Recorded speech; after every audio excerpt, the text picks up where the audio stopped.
for these videos, I would suggest grabbing a bowl of popcorn and a drink because we have a lot to talk about, but unfortunately my month of November was not filled with too much reading, but I decided we're gonna sit down anyway today and do a yes, no, maybe reading wrap up of my 7 November reads.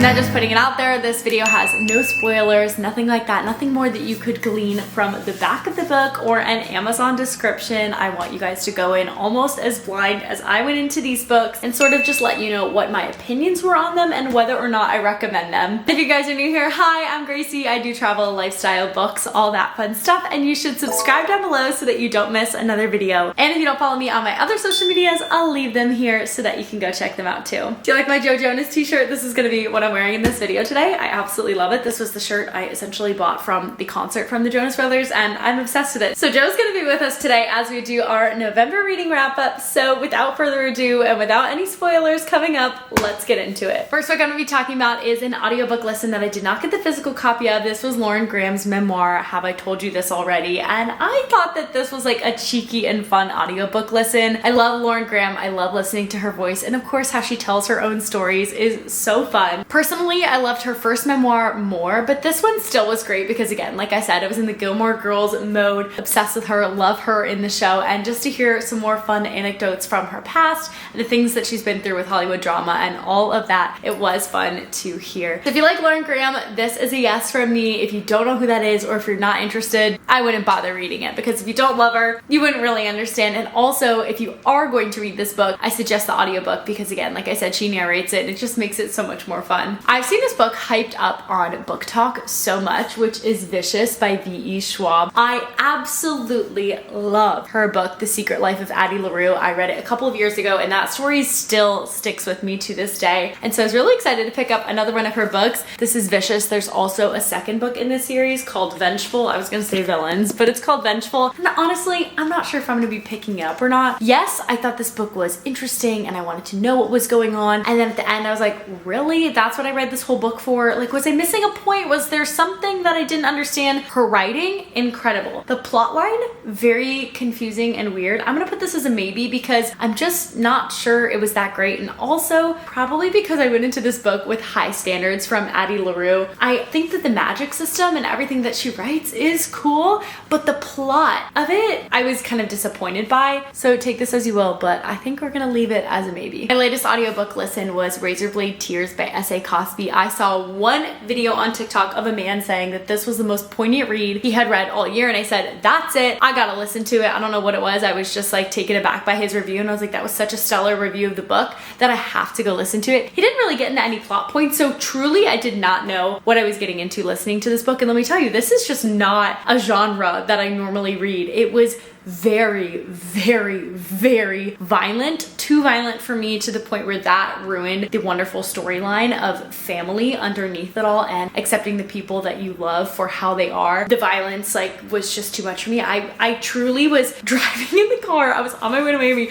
driving the car going, like I just could not control the visceral reaction I had to listening to the violence in this book. So please, please heed that warning that this is a very violent book, which I feel like the review I listened to did not mention that at all. It was mostly about the writing and the underlying storyline of family. And I was like, oh, that sounds like it could be a great book, and like just how men really are tapping into their emotions. And I was like, I think that that would be an interesting read, but wow, disgustingly violent. Truly too much for me. Personally, I'm gonna leave it as a maybe because that is up to you on what you can handle and what you can't. I almost stopped listening to this book several times because of how gory it was and the details it went to about the gore. It was a little too much for me. Still great writing, great storytelling, but not the kind of content that I usually read, and probably nothing I will ever read like this again. I did it for a Goodreads challenge. You know me, I love to check off a to-do list. I love to check off a challenge. So those Goodreads challenges that it gives you throughout the year, I have completed completed every single one so far this year, which included listening to this book, The Names. It was on a list. You know, they give you a variety, sometimes 50 to 100 books to choose from, so you can always find something good. And let me tell you, I looked at the stars on Goodreads for The Names,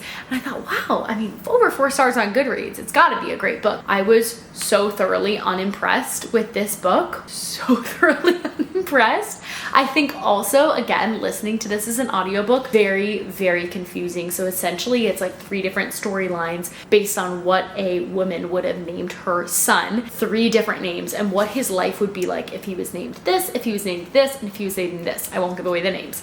But if he had these 3 different names, how his life played out based on those names. Cool concept, very confusing, a little dull at times. It had some good parts, don't get me wrong. I'm still gonna give it a maybe because I believe that this book has an audience, but I believe that the audience is not me. So it wasn't a book that I particularly enjoyed. But I do think that the concept was amazing. Again, very confusing as an audiobook. I knew the names of the 3 characters, but then the storylines started to get so confused in my head on what had happened to that name of the boy in the previous chapter, because it basically goes different name, different name, different name, back to the first name, back to the second name, back to the third name.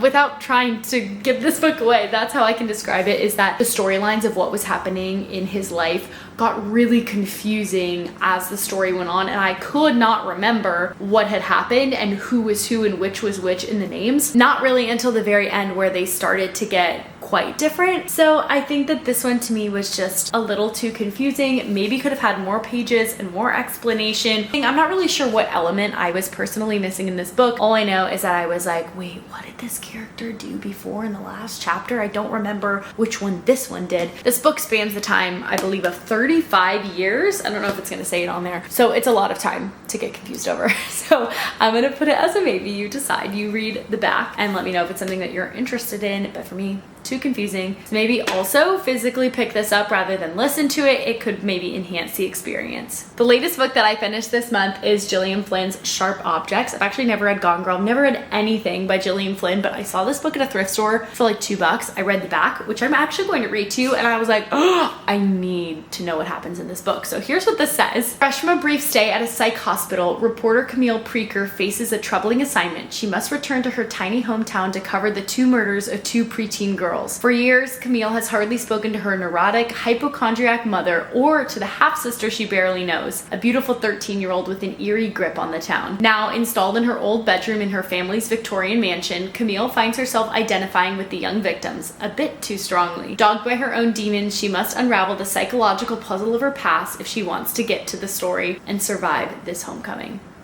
Duh, add to cart. I need to know what happens in this book.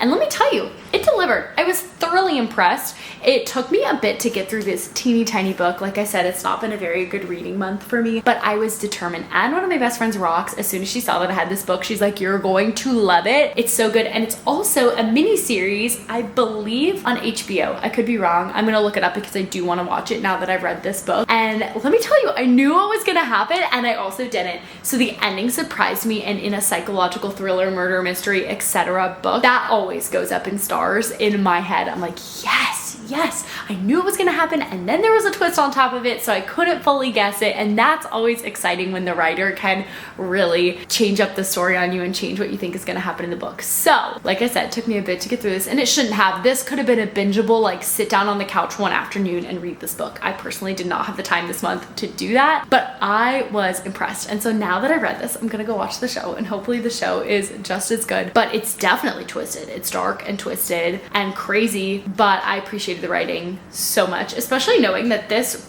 author started, I believe, as a reporter, so I feel like she can really relate to the main character and was able to give some good insight. A little bit of a dirty book, a little bit of a crazy book, but I appreciated the writing, I appreciated the plot twist. Like, there was a lot of good to come out of this crazy book, and a lot of scary things too that I don't know, really just struck me differently, and this I will be thinking about this book for a while, so I'm gonna give this one a yes. And the last audiobook that I listened to this month, it wasn't the last one I listened to, but the last one that I listened to that I have to talk about is I Who Have Never Known Men. I've seen many a book talk video on this, and I've just never really gotten around to it. It's a tiny little thing, and I think it was also on the Goodreads list for one of the challenges, which is why I picked it up at this time. Wow, when a girl on TikTok said, I don't know what I just read, like in the best way. That is exactly how I feel. Dystopian, crazy circumstance. Like, I still want to know what was going on behind the scenes of where these women were, if that helps without giving any spoilers. I just want to know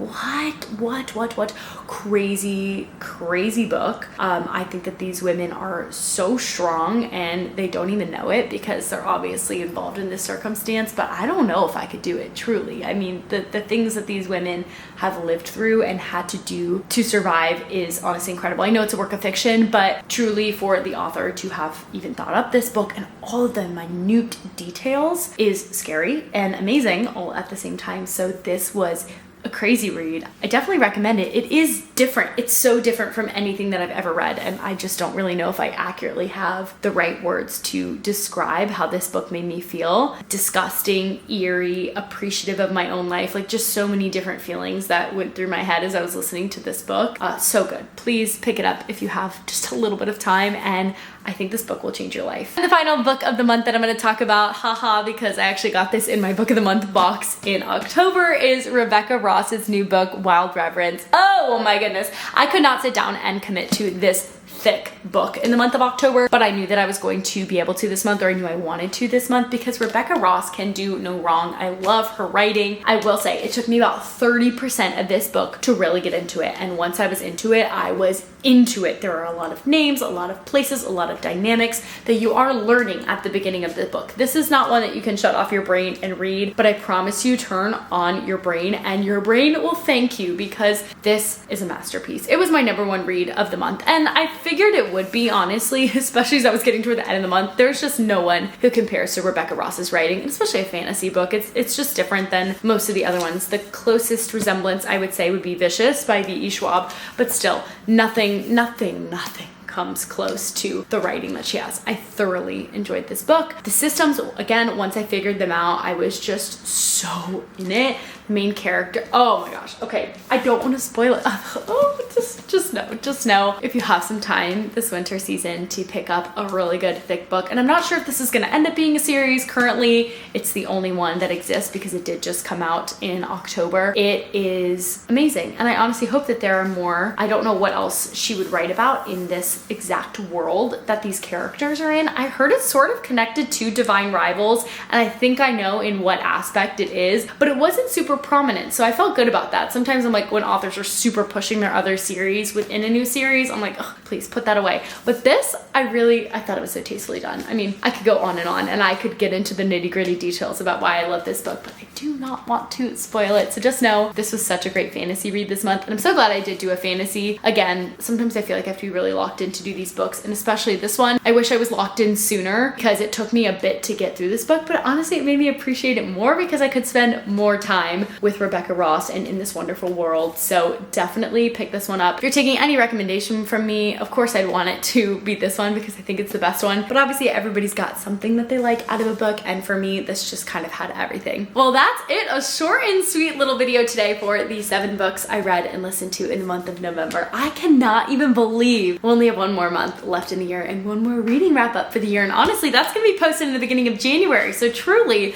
this is technically the last reading wrap up of this year, which is just crazy. I'm hoping to have a better December filled with more reading. I'm hoping to have a little bit more work-life balance. I was really out of town and out of my house for more than 2 weeks this month, and during that traveling, I was working, and it definitely was more work than normal this month, but again, I can't complain. I'm so grateful to be working, but I do want to spend some more time reading in the month of December, so hopefully there's a little bit more downtime toward the end of the year so that I can sit and really get through some books on my TBR. As always, if there's anything you guys think I'd be interested in reading, leave them in the comments down below. I'd love to hear what's on your TBR, if you think that there's something that I should add to mine, or if you've read any of these, leave me your feedback in the comments down below. I'd love to know if you have a differing opinion, same questions, like just let me know. I'm up for discussion in the comments. I love you guys so much, and if nobody has told you today whether you read no books, 12 books, 25 books this past month, I am so proud of you guys. I love you so much, and I will see you in the next video.